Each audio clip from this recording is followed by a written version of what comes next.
Well, awesome. We got a big turnout here tonight, Andy and Derek. So I'm excited for this. Welcome, everyone. We are officially live today. We meet every Wednesday, 7 p.m. Eastern. We got an awesome lineup. Got an awesome presentation tonight talking about build to rent. So anyways, we started walking through the projects that he's done, the ideas that he's kind of put together, and I just started doing a ton of research. And what I found out is that there's a ton of smart money going into this space. So what we thought today we would do is just kind of explain a little bit about how this works, how Derek's built this. He's kind of refined it, and then kind of talk about how I think, you know, the future holds. Talk to a lot of experts. They think we're in the kind of bottom of the first of this trend.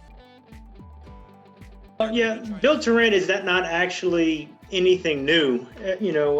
People have been building apartment complexes for years with the intent of strictly renting those. What's new is the concept of building subdivisions all at the same time with the intention of renting instead of selling out the homes individually.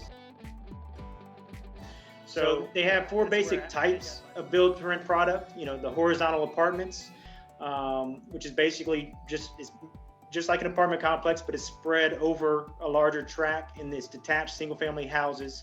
Then they have just standard townhomes and row houses, and then single family detached houses, which is kind of the segment that we're in. And then they have luxury single family. I think the multifamily, and we're not off multifamily in any way, right, Derek? You still think it makes sense. I think what people forget is that over the last 2-3 years, we've been seeing this kind of suburbanization, right? That's part of the reason most of us on the call are in some kind of secondary or tertiary market. We see that, you know, there's a lot more opportunity there, and that's the same kind of thought process here. We can kind of go through how we identify projects a little bit later, but I'll speak a little bit to this because if there's actually there's even more recent transactions that have kind of added to the smart money coming into the space. So just a quick little bit. Invitation Homes, who I mentioned, they started buying 2008. Same with American Homes.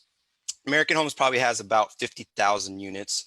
Tricon has about 22,000 single family and 8,000 multifamily. So what I think is interesting about Tricon is that of their whole portfolio last year, their multifamily was down, not much, but like a 1 to 2%. But all of their single family built to rent projects were up about 7%. And part of the reason is the renewals, right? The renewals are going to keep the rents down a little bit because certainly during COVID, people didn't want to bump them up too much. But look at those new lease numbers. I mean, those are pretty astounding. And we've been seeing that really across the space. So I think that just kind of shows where the momentum's going a little bit. We actually have a partner that deals exclusively with that now, and kind of put together, you know, a framework that he uses because we're doing it on a larger scale, looking at multiple markets, but basically putting the inputs of things that we do want and things that we don't want, to where we could just scratch the ones off the list that might have wetlands or flood issues. We just don't want to deal with that, you know. And also municipalities where we know they're not development friendly, we're just going to take them off of our list, you know. So we're going for the ones where we think we have the highest chance of, you know, getting the project to actually fruition.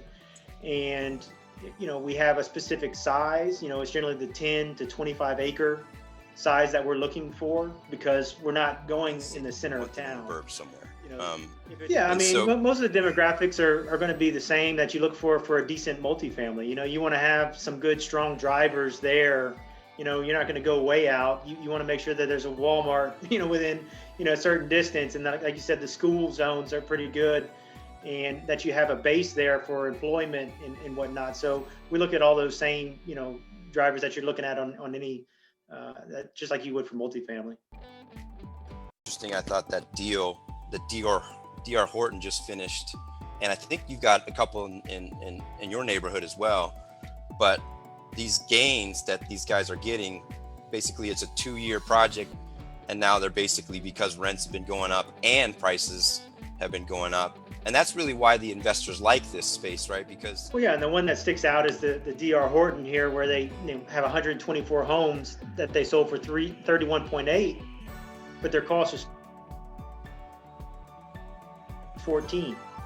So that's a pretty good return, and that's again because they built it and stabilized it and sold it off as for the investment income, and just like a multifamily. So the valuation was much higher than if they would sell those homes individually. That I'm also kind of fascinated by the fact that boomers are moving in these built to rent, but a lot of kind of means millennials are moving into these. I mean, American Homes and Invitation Homes, the average renter in those spaces is over $100,000 a year, right? Now, maybe in some places they can't buy their own home, but in most places they could buy their own home, right? So why do you think that's happening? Is there just the renter nation, people can live wherever they want, work from wherever they want to live in new stuff? I mean, what do you think is the reasoning behind that? Yeah, I mean, I think, most of these are renters by choice, whether they're wanting to downsize, they don't want to be tied down anymore to that home, or like we know the trend with millennials, again, it's on the other side. They don't want to spend that money. They don't see it as a wise investment. They grew up in the recession and saw what happened, so maybe they're apprehensive. They don't think that necessarily having their own home is considered a good investment. I would disagree, but they grew up in that. One about the business model, Andy, real quick, about like a Airbnb type style. And that is something we've talked about. And actually I have a friend, Bethany, she's on the call, and she does a bit of that. And so it's something we've discussed. If we wanted to take 10 of these homes and make them Airbnb, we could always do that. To have that executive rental segment there is, again, a way to just differentiate the income stream if we need to. And we could furnish those units. We could treat them differently. I actually have one of my own properties where they are doing that. So Erickson, you mentioned that the maintenance might be a little bit higher.